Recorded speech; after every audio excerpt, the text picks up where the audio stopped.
সুপ্রিয় দর্শক, মগরাহাট থেকে আমি আনোয়ারুল হক। ভোটের গল্প সিরিজে আজকের ভিডিও ডিস্ট্রিবিউশন সেন্টারে আমাদের করণীয় কাজ। নাম্বার 1, যেটা আমাদের সবার জানা উচিত, ডিস্ট্রিবিউশন সেন্টারে উপস্থিতির সময় অফিসিয়ালি 8টা, কিন্তু কিছু কিছু অ্যাপয়েন্টমেন্টে লেখা আছে 9টার মধ্যে গেলে হবে। ডিস্ট্রিবিউশন সেন্টারে উপস্থিত হয়ে প্রথমে ডিকোডিং লিস্ট, পোলিং স্টেশনের নাম এবং নম্বর দেখে নিয়ে নির্দিষ্ট কাউন্টারে অ্যাটেন্ডেন্স দেওয়া প্রয়োজন এবং প্রিসাইডিং অফিসার এবং ফার্স্ট পোলিং অফিসারের মোবাইল রেজিস্ট্রেশন করানো খুবই দরকার। এরপর নির্দিষ্ট কাউন্টার থেকে ইভিএম এবং চেক লিস্ট অনুযায়ী পোলিং মেটেরিয়ালস সংগ্রহ করে নেওয়া। ইভিএমগুলো নিজের পোলিং স্টেশনের কিনা তা অ্যাড্রেস ট্যাগের সঙ্গে যাচাই করে নেওয়া খুবই জরুরি। ব্যালট ইউনিটতে ব্যালট পেপার ঠিকমতো লাগানো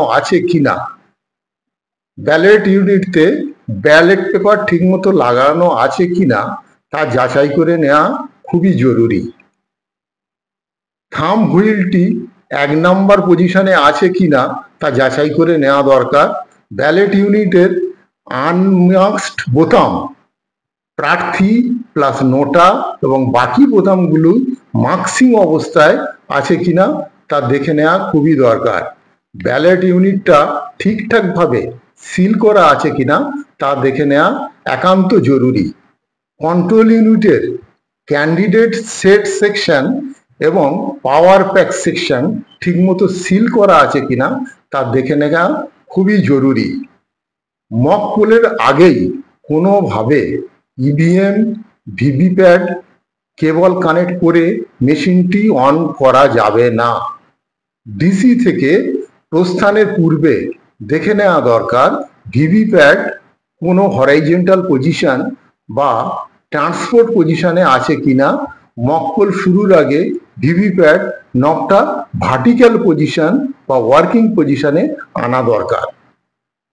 কন্টেস্টিং ক্যান্ডিডেট এবং তাদের এজেন্টদের স্পেসিমেন যে সিগনেচার দেওয়া হয়েছে সেটা দেখে নেওয়া দরকার এবং চেক লিস্ট অনুযায়ী সমস্ত মেটেরিয়াল মিলিয়ে নেওয়া খুবই জরুরি। Mark copy of the electoral রোলটি ভালো করে দেখে নেওয়া দরকার। EDC, postal ballot marking, PV marking থাকলে সেই পাতাটা যেন এআরও দ্বারা অথেন্টিকেশন করা থাকে, এটা দেখে নেওয়া জরুরি। মোট ইডিসি এবং পিবি সংখ্যা দেখে নেওয়া যাবে। ইভিএম, ভিভিপ্যাট নিয়ে নির্ধারিত গাড়ি ছাড়া অন্য কোনো গাড়িতে চড়ার কোনো জরুরি পরিস্থিতি তৈরি হলে সেই বিষয়টা সিকিউরিটি পার্সোনাল এবং সেক্টর অফিসারের সঙ্গে কথা বলে করে নিতে হবে। নির্দেশিত সরকারি ভবন ব্যতীত অন্য কোথাও মালপত্রগুলো রাখা যাবে না। এই ছিল আজকের ডিস্ট্রিবিউশন সেন্টারে একটা পোলিং পার্টির করণীয় কাজ সম্পর্কে। এই ভিডিও ভালো লাগলে আমার channel all in one subscribe করুন, লাইক করুন, বন্ধুদের সঙ্গে শেয়ার করুন। ভালো না লাগলে ডিসলাইক করুন। ভালো থাকুন, সুস্থ থাকুন।